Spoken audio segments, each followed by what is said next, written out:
우리가 어떻게 날마다 똑같아 보이는 삶, 아무 변화도 일어나지 않는 것 같은 힘들고 어떨 때는 숨이 차고 의미 없어 보이는 매일매일의 삶에서 기쁨과 의미를 찾을 수 있는지 주의 말씀을 통해서 은혜를 함께 나누고자 합니다.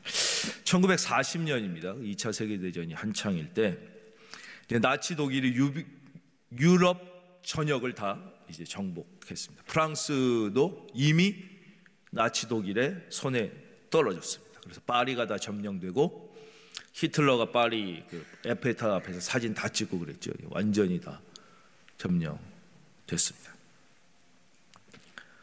그리고 이제 마지막으로 이제 독일의 작전은 오퍼레이션 시 라이언, 바다 사자 작전이라고 그래서 이제 영국만 먹으면 끝입니다. 영국 본토 침공. 그래서 이제 유럽 전체가 독일에게 떨어지고 영국 해협. 영국 해협은 우리랑 일본 해협처럼 이렇게 멀지가 않아요. 영국과 프랑스 해협은 훨씬 가깝습니다. 그래서 요즘에 기차로 가잖아요. 그렇죠? 지하 터널을 뚫어가지고 기차로 그냥 쑥 갈 정도로 아주 가깝습니다. 그냥 저기서 저기인 거예요. 날씨 맑은 날에 보인단 말이에요. 그래서 영국 해협을 두고 이제 대치하고 있었습니다. 그 당시에 영국의 총리는 우리가 잘 아는 윈스턴 처칠이었습니다. 윈스턴 처칠은 어마어마한 스트레스에 시달리고 있었습니다. 이 사람은 이미 한번 이제 실각했었고 다시 이제 전쟁 상황에서 총리가 되었습니다. 수많은 전쟁 회의, 날마다 계속되는 사망자의 물결, 물자 부족, 국민들의 절망. 이제 영국까지 독일 나치의 손에 떨어지는 것은 시간 문제일 것처럼 보였습니다. 그때 영국 시골에서 이제 군인을 지원했다가, 우리로 치면 학도병을 지원했다가 나이가 너무 어리다는 이유로 넌 안 된다, 군대 들어올 수 없다. 그래서 안 되고 지역 가드, 우리로 치면 이게 방위인데 방위라고 할 수는 좀 없어요. 자기 동네를 지키는 홈가드라고 해요. 홈가드. 이 소년이 이 영국 총리인 철칠에게 편지를 씁니다. 이게 지금 영국의 국립 공문서 보관소에 이제 보관되어 있어요. 그 내용이 이렇습니다. 총리님, 저는 전쟁에 나가지 못하는 나이지만 매일 당신을 위해 기도합니다. 저는 비둘기처럼 작고 연약하지만 매일 아침 독수리의 날개가 꺾이지 않도록 기도합니다. 이 편지가 간 거예요. 이제 편지가 비서실에서 이 총리한테 갈지 말지 뭐 이제 다 거쳐서 가잖아요. 다 가는 게 아니에요. 그러다가 어떻게 됐지 하여튼 우여곡절을 거쳐서 처칠에게 전달됩니다. 처칠은 매일 이 편지를 자기의 책상 위에 붙여놓고 읽었다고 합니다. 그리고 국무회의에서 이렇게 얘기합니다. 국민 한 사람, 한 아이가 가진 믿음이 이 전쟁을 승리로 이끌 것이다. 한 작은 비둘기가 드리는 기도가 독수리를 날게 한다면 우리는 반드시 날아오를 수 있을 것이다. 가장 암울한 시절, 결국 영국은 어떻게 됐어요? 버텨냈고 하나님은 전혀 예상하지 못했던 영국의 원수였던 미국을 통하여, 우리는 영국과 미국이 엄청 친한 줄 알았지만 그렇지 않았죠. 여러분 아시겠지만 미국은 영국에 대항하여 독립전쟁을 해서 독립한 나라예요.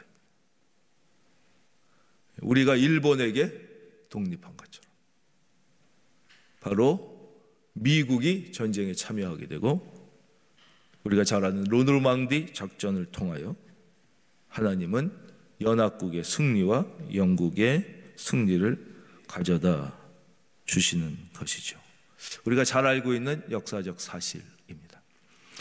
어느 분이 너무 현실이 힘들어서 좌절해 있었다는 거예요.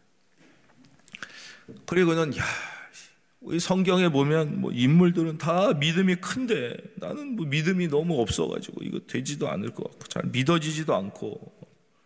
그런데 라디오에서 빌리 그레이엄 목사님의 설교가 나오는데, 빌리 그레이엄 목사님 설교가 이렇다는 거죠. 예수님께서 너희가 만일 겨자씨 하나일 만한 믿음만 있어도 이 산을 명하여 저리로 옮기라 하여도 옮겨졌을 것이라고 말씀하셨습니다. 그 말씀이 들리더라는 거예요. 그래서 맞아, 내가 믿음이 없는 것은 사실이지만, 아니 작은 것은 사실이지만 겨자씨 하나일 정도는 있지 않겠나? 그 용기를 냈다는 거예요. 내가 믿음이 작은 건 사실이지만 아예 없지는 않지 않나? 겨자씨 하나일 만큼은 있지 않겠나? 그러니 나에게도 기적과 변화와 역사가 일어날 수 있지 않겠나? 다시 일어나서 승리했다, 이런 이야기가 있습니다. 여러분, 오늘 말씀을 보면 25장 1절입니다. 한번 우리가 소리내서 화면을 보고 읽어볼까요? 25장 1절, 자 읽겠습니다. 시작.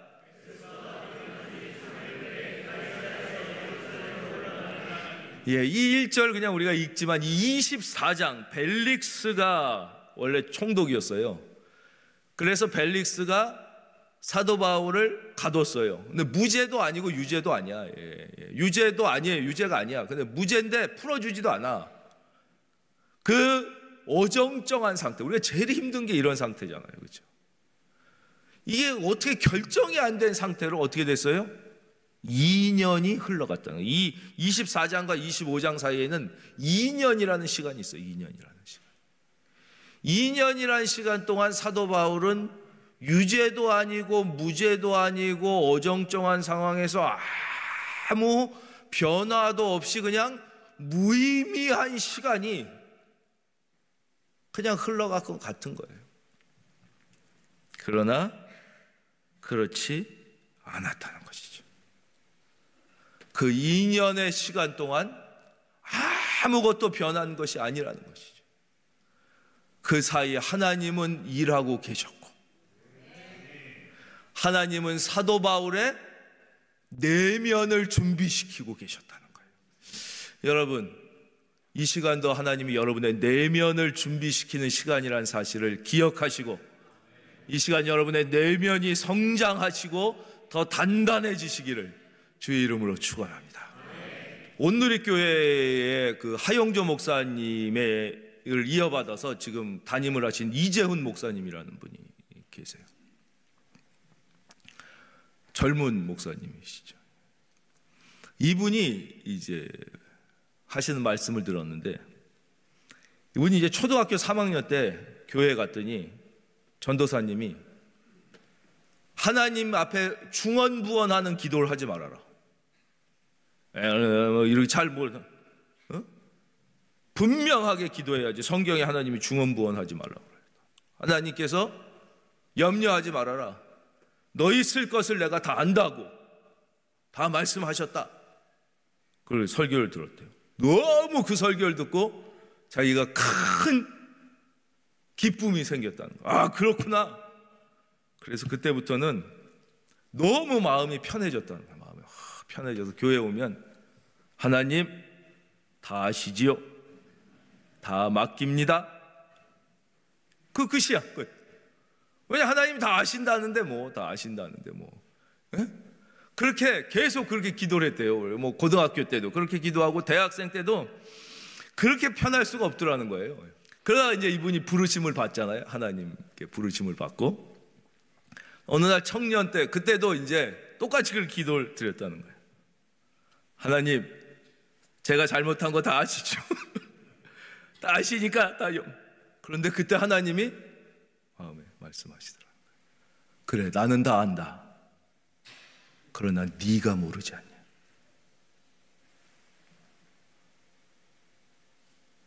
네 잘못을 네가 모르지 않냐.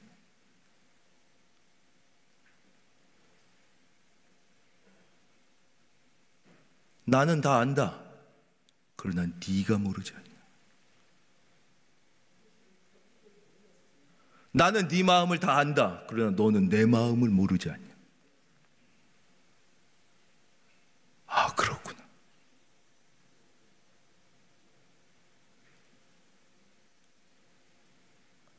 만일 우리가 우리 죄를 자백하면 그는 미쁘시고 의로우사 모든 죄에서 우리를 깨끗게 하실 것이요. 그 2년이라는 시간, 왜 우리가 기도할 때 1시간씩 무릎을 꿇고 앉아 있어야 하느냐 이거예요. 그 시간 동안 나는 나를 알아가는 시간인 거예요. 그래야 성숙하고 우리가 자라나고 단단해지는 거예요. 또 우리는 그 시간 동안 하나님의 뜻을 알아가는 시간인 거예요. 사도 바울은 이 2년 동안 하나님의 뜻을 더 깊이 알아가고 로마로 가서 어떻게 복음을 전할지를 더 깊이 준비하는 시간이 된 것이죠. 여러분, 현실이 힘들고 어렵고 아무 변화가 일어나지 않는 것이 아닙니다. 여러분, 그 시간은 바로 여러분 자신을 알아가는 시간이고 하나님을 더 깊이 알아가는 시간이고 축복과 가장 중요한 은혜의 시간임을 믿을지어다. 그래서 지난 시간 불행의 늪에서 빠져나오는 첫 번째 방법이 뭐예요? 내 시간, 그러니까 내 계획표대로 되지 않을 때, 내 의지, 내 생각, 내 계획, 내 인생의 피자한 표대로 되지 않을 때 그것이 은혜요 축복이라는 사실을 어떻게 해요? 믿음으로 고백하고 믿음으로. 그 다음에 믿음으로 감사하고 믿음으로 수용할 때 우리는 불행의 늪에서 빠져나올 뿐만 아니라 우리는 하나님이 예비하신 미래를 준비할 수 있다는 것입니다. 두 번째입니다. 두 번째. 자, 2절 3절 읽겠습니다. 대제사장들과 유대인 중 높은 사람들이 바울을 고소할 때 3절 보겠습니다. 3절 한번 읽어볼까요? 시작. 이는 길에 매복하였다가 그를 죽이고자 함이더라. 그렇죠. 높은 사람이 총독님, 바울을 예루살렘으로 다시 옮겨서 재판을 해주셨으면 참 감사하겠습니다. 이렇게 아주 멋지게 품위 있게 요청을 했다는 것이죠. 근데 실제는 재판을 제대로 하기 위한 게 아니었다. 그 속마음은 뭐예요? 이렇게 재판을 예루살렘으로 가서 옮기려고 할 때, 옮길 때 매복했다가 사도 바울을 죽이려고 했다. 뭐예요? 이 사도 바울을 죽이려고 했던 사람, 그 악독한 사람들, 그 악한 마음은 2년이 지나도 전혀 변한 것이 없었다는 것입니다. 여러분, 한번 우리 소리내서 같이 해주시면 감사해요. 이거 꼭 기억해야 됩니다. 아주 중요한 영적 사실입니다. 따라하겠습니다. 악은 지치지 않는다. 악은 지치지 않습니다. 그래서 우리는 하나님 나라에 갈 때까지 기도해야 되고 깨어 있어야 하고 열심을 내야 하고.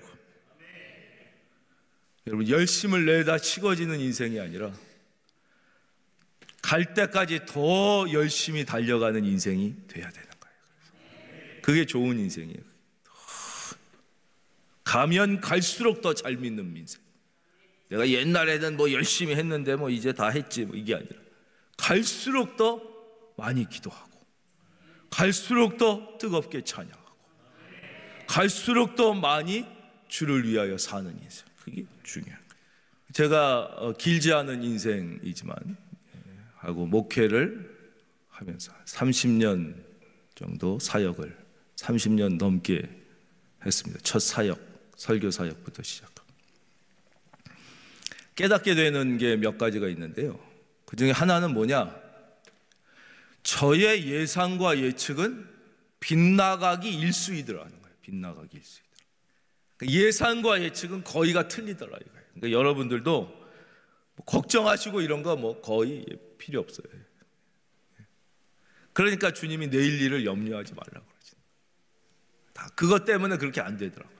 걱정하고 또 예상하고 예측한 것도 다 틀려. 저분은 저럴 것이다. 이 일은 이렇게 될 것이다. 거의가 틀리더라고요. 그런데 설마 이거 아닐 것 같은데 이거 참 이거 성경에 이렇게 써 있는데 이게 말이 되나 이게 요즘 시대에 이게 그랬던 것도 하나님의 말씀은 늘 정확하게 역사하더라는 것입니다. 그러니까 여러분들은 아주 저보다야 훨씬 나으시겠죠. 저보다야 훨씬 나으시겠지만 그러나 그래도 인간의 예상과 예측은 빗나가기 일수인 것이에요. 빗나가기 일수. 그러니까 연구 결과를 보면 알잖아요. 연구 결과. 그렇죠? 최근에 인류의 가장 건강한 음식물 10가지를 발표했는데 그중에 몇 등인가가 돼지기름인 거 나온 거 보셨죠? 여러분 상상해보세요. 돼지기름, 몸에 제일 해로운 돼지기름이 인간의 몸에 가장 건강한 식품에 나왔어요. 찾아보세요. 지금 그 뉴스 못 보신 분이 있어서 깜짝 놀라시는군요. 그 돼지 기름 있잖아요. 삼겹살 기름이 몸에 그렇게 좋대요. 믿어지지가 않지 않습니까? 그게 몸에, 근데 소기름, 닭기름, 우린 옛날에 오리기름은 또 괜찮다고 그랬잖아요. 그렇죠? 그래서 오리기름 이런 건 해롭다는 거예요. 돼지기름만 그렇게 좋대요. 제일 해로운 줄 알았다는 돼지기름. 이게 있을 수 있는 일이냐고요. 그러니까 인간이 막 과학적인 이런 것도 연구 결과라는 게 몇 년마다 그냥 계속 바뀌어요. 계속 바뀌어요. 그리고 미국의 아주 유명한 의대 교수님이 이번에 좀 전에 책 냈는데 왜 미국 사람들이 이렇게 다 뚱뚱해졌냐? 그게 왜냐? 의사 때문에 뚱뚱해졌다고 아예 책을 발표했죠. 왜냐? 1980년대 미국 사람들이 너무 비만율이 높아지니까 의사들이 연구를 했다는 거예요. 왜 이렇게 뚱뚱해졌냐? 너무 고기랑 기름을 많이 먹어서다. 그래서 고기랑 기름을 줄이고 곡물을 많이 먹으라고 다 학교에서 가르쳤다는 거예요. 근데 지금 보니까 결국은 고기랑 기름을 많이 먹으면 살이 안 찌고 탄수화물을 많이 먹으면 살찐다는 새로운 연구 결과가 나왔다는 거예요. 그래가지고 이렇게 당뇨가 많이 생긴다는 거 아니에요? 당뇨. 저도 당뇨가 그 탄수화물 때문에 생기는데 탄수화물은 똑같은 칼로리라도 지방으로 먹으면 살이 안 찌고 단백질로 먹으면 살이 조금 덜 찌고 탄수화물로 먹으면 빵이나 곡물로 먹으면 살이 많이 찐다는 게 밝혀졌는데 미국 학회에서 그게 미안하다는 발표를 전혀 안 한다는 거예요. 그게 완전 틀린 발표가 1980년대부터 그래서 고기랑 기름기를 줄이고 곡물을 많이 먹으라고 가리키는 바람에 다 미국 사람들이 이렇게 초고도 비만이 됐다. 인간의 연구도 늘 틀려요. 그냥 몇십 년 지나면 또 그때는 뭐가 좋을지 모르는 거예요. 그래서 먹고 싶은 거 잡수세요. 그냥 잡수세요. 먹고 그냥 하나님이 불러가실 때 가야겠다 이런 생각을 하는 거죠. 그러나 하나님의 말씀인 성경은 이게 아닐 것 같은 거예요. 그럴 리가 있나? 막 그렇잖아요. 성경도 보면 우리가 한때 처음에 어렸을 때 예수님이 말씀하시니 물이 변화에 포도주 됐고 예수님이 무리를 걸어오시고 막 그런 것도 다 믿어지다가 이제 어느 정도 사춘기 지나고 그러면서 이게 말이 되나 어떻게 그게 됐을까? 아마 갑자기 명령해가지고 하인들에게 온 동네에 있는 양조장 가가지고 포도주를 다 사오라고 그랬을 거야. 별 생각을 다 하잖아요. 그리고 무리를 어떻게 건나? 아마 해가 질 무렵인데 이게 바닷가에 물이 찰락찰락 하는데 예수님이 막 이게 모래사장을 걸으니까 멀리서 보니까 막 무리를 걷는 것 같아. 이런 식으로 온갖 생각을 하면서 믿음이 떨어지기 시작하잖아요. 여러분 하나님의 말씀을 그대로 순수하게 믿으면 거기서 기적이 일어나는 거예요. 역사가 일어나고 삶의 변화가 일어나고 우리 인생의 무의미해 보이는 현실에서 우리가 의미를 발견하고 기쁨을 발견하고 내 삶이 기쁨으로 충만해지는 거예요. 충만해지는 거예요. 충만해지게 되는 것입니다. 그 다음입니다. 마지막 쪽을 보겠습니다. 이제 베스도가, 왜냐하면 이제 정치인은 언제나 이 여론에서 자유로울 수가 없어요. 요즘은 더, 옛날도 마찬가지. 가장 중요한 게 여론이에요. 여론. 그래서 옳은 줄 알아도 여론이 나쁠까 봐 못해요. 그건 못하는 거예요. 틀리는 줄 알아. 이렇게 하면 국가가 옳은 길이 아닌 줄 알면서도 이게 여론이 이렇게 하면 와 좋아한다 그러면 그걸 하는 거예요. 정치. 이 베스도가 자기가 볼 때 이 유대인들의 생각은 잘못된 거예요.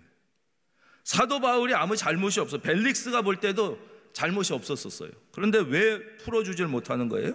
여론 때문에.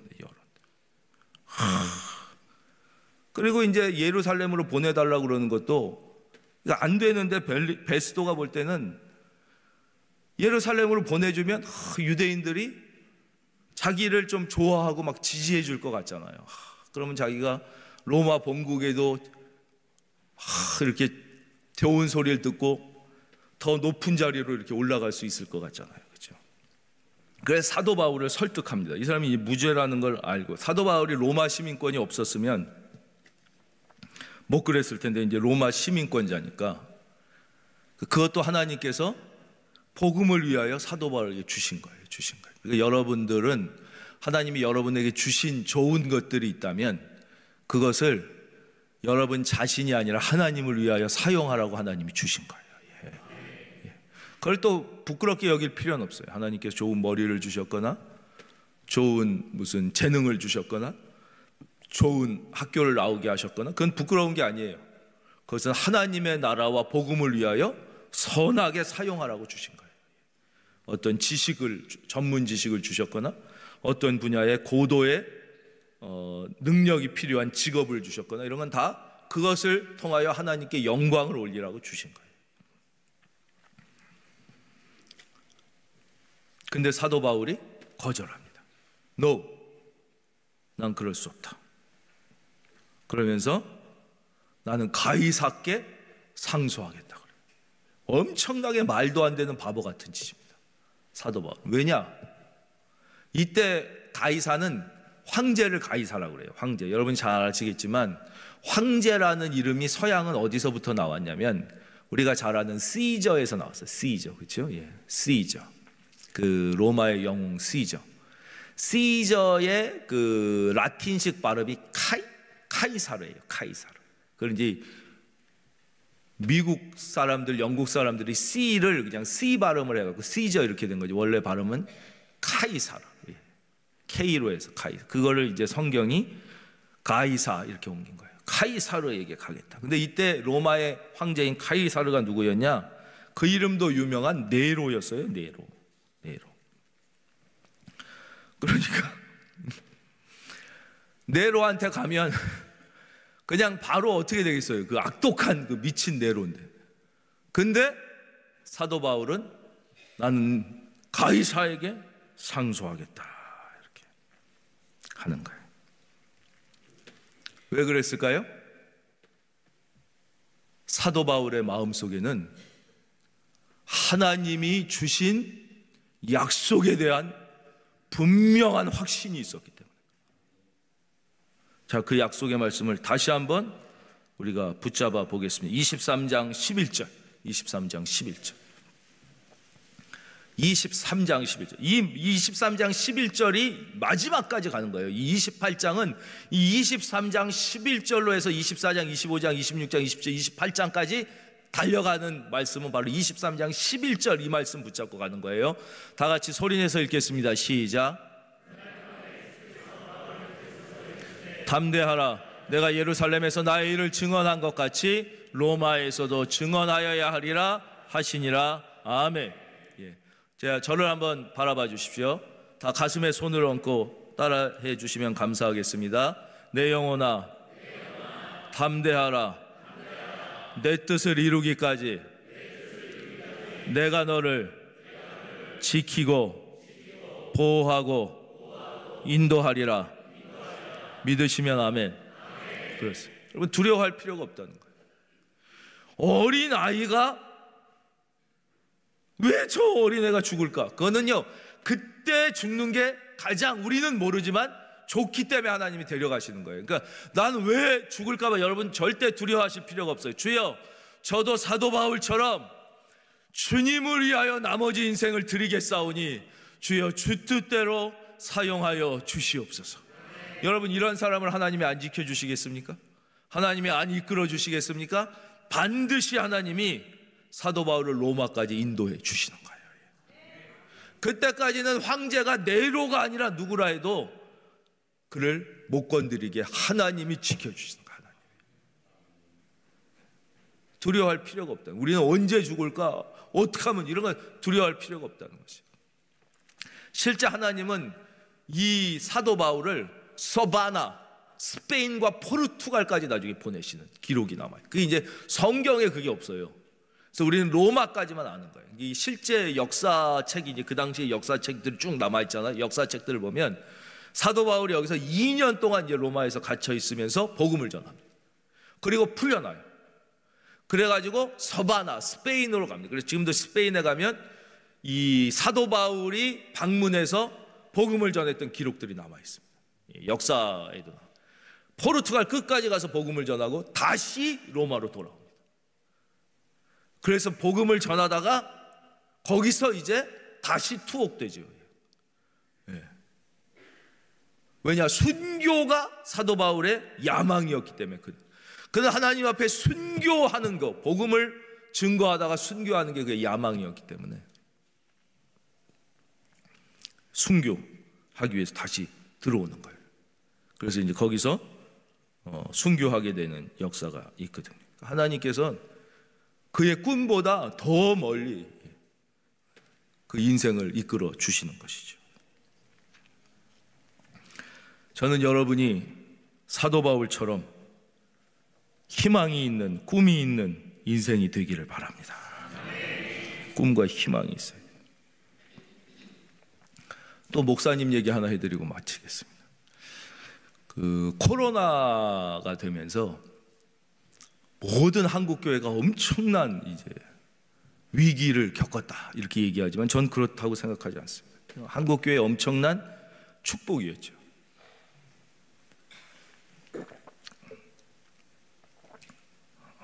오히려 그것을 통해서 우리가 더 믿음이 굳세어지고 알곡들이 지방이 빠진 거예요. 지방이 빠지고 더 근육살이 단단해진. 지방까지 있는 게 몸무게예요. 그건 체중만 많을 뿐이지 그건 기운이 아니에요. 기운이 아니에요. 숫자만 많다고 교회가 다 구원받는 영혼이 아니야. 그건 물살이었던 거예요. 물살. 코로나를 통해서 물살이 빠지고 그렇잖아요. 예. 근육을 하나님이 진짜 그것만 남기신 거예요. 그리고 또 엄청나게 그때 부흥한 교회들이 있습니다. 그 중에 한 교회가 박한수 목사님이라는 분이 섬기시는 교회가 있어요. 절대 정치적인 얘기를 하는 게 아니에요. 이분이 제가 보니까 엄청나게 이런 보수적인 메시지를 보내시던데 그 얘기를 하는 게 아니에요. 예. 아시겠지만 목사에게는 정치는 뭐 보수도 없고 진보도 없어요. 오직 성경은 진보와 보수가 있는 게 아니에요. 성경은 오직 절대적으로 하나님의 말씀은 1.1획도 틀림이 없는 유일한 진리라는 믿음의 고백만 있을 뿐인 거예요. 성경 말씀을 못 전하게 하고 성경 말씀 그대로 설교하지 못하게 하는 것은 목숨을 걸고 저항할 뿐인 거예요. 성경에서 말씀하신 걸 못하게 한다. 그건 안 되는 거예요. 복음을 못 전하게 한다. 기도를 못하게 한다. 이런 거는 목숨 걸고 저항해야 되는 거예요. 지금 말하자면 학교에서 신앙으로 세운 학교에서 성경을 못 가르치게 한다. 있을 수도 없는 일을 한 거예요. 신앙으로 세운 학교에서 기도를 못하게 한다. 이런 거는 이 복음을 못 전하게 사탄이 입을 틀어막는 거죠. 성경에서 하지 말라고 한 거를 하지 말라고 얘기하지 못하게 한다. 이런 것이 안 된다는 거지. 근데 이제 박한수 목사님이 이 교회를 개척하셨어요. 개척해서 너무너무 이제 고생을 하죠. 오래 고생하셨습니다, 이분. 오랫동안 고생을 하셨어요. 그러다가 이분은 코로나가 되면서 이제 교회가 어마어마하게 부흥한 아주 특이한 케이스인데, 너무너무 힘들고, 예, 먹을 게 없고, 성도님들은 안 오시고, 어느 날 하나님 앞에 엎드려가지고 기도를 드리는데 너무 원망이 되더라는 거예요. 하나님, 너무 힘듭니다. 개척한 지 이렇게 오래되고 이렇게 저랑 우리 집사람이 날마다 울며 기도해도 성도님들은 오시지 않고 교회는 견딜 수가 없고, 하나님 저한테 어떻게 이러실 수가 있습니까? 하나님 저한테 준 게 뭡니까? 재산을 유산으로 주셨습니까? 부모님 다 가난한 집에, 찢어지게 가난한 집에 태어나서 어려서부터 제가 고학을 하고, 믿음이 좋은 부모님도 아니라 이 믿음도 없는 집에 태어나서 기도의 유산이라도 주셨으면 내가 기도 유산 하나도 못 받고, 무슨 특별히 좋은 머리를 나한테 IQ를 주신 것도 아니고, 나한테 뭘 주신 게 있냐고 하나님. 그럼 원망의 기도가 나오더라는 거예요. 기도하고 있는데 하나님이 마음속에 감동을 주. 내가 너에게 가난을 유산으로 줬다. 내가 너에게 가난을 유산으로 줬다. 그 얘기를 성령이 탁 들려주시는데 은혜가 아니라 열이 팍 뻗치더라고요. 이런 기도하다가 그냥 자리에서 확 일어났대요. 말 같은 소리, 무슨 가난이 유산이냐고, 응? 말이 되는 얘기를 하라고 아무리 하나님이라도 그렇지, 이게 말이 되냐고 그래요. 더 이상 난 기도를 못 하겠다고 자리에서 일어나가지고 막 화를 확 내면서, 아무리 하나님이라도 그렇지, 내가 당신 종이라도 그렇지, 이게 있을 수 있는 얘기냐고 막 너무 열불이 뻗쳐가지고 기도를 못 하겠더라는 거예요. 예. 말이 되냐고, 미안하다라고 그래도 한마디 해야지 하나님이, 힘내라고 그래도 한마디 해. 무슨 가난이 무슨 유산이냐고 막 짜증이 너무 나가지고 기도가 안 되더라는 거예요. 예. 너무 화가 나가지고 막 그러고 있는데 가슴 속에 계속 가난을 유산으로 줬다, 가난. 근데 마음속에 그렇구나, 내가 너무 가난해서 빵 먹으려고 교회 갔구나. 그래서 예수를 만났구나. 내가 너무 가난해서 장학금 받을 수 있는 학교를 선택하다가 신학교를 갔구나. 내가 너무 가난해서 하나님 외에는 나를 도와주실 분이 없어서 새벽마다 울부짖어 기도하다가 목사가 됐고,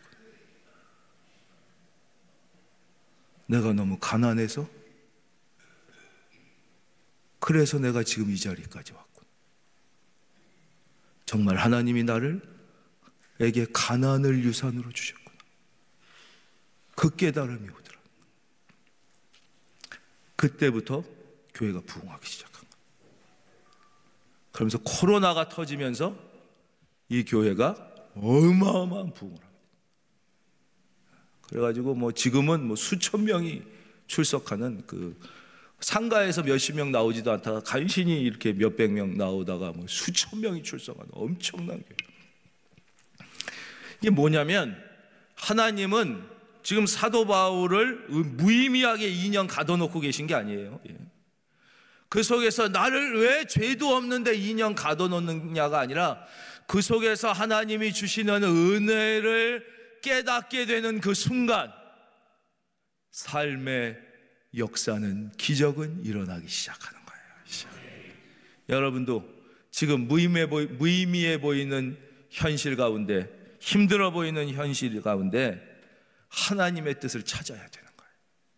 반드시 이것은 축복이고 여러분에게 주시는 하나님의 깊은 뜻이 있다는 것을 말씀과 기도를 통하여 깨닫고 이해되지 않아요. 처음엔 이해되지 않아요. 이분도 그랬어요.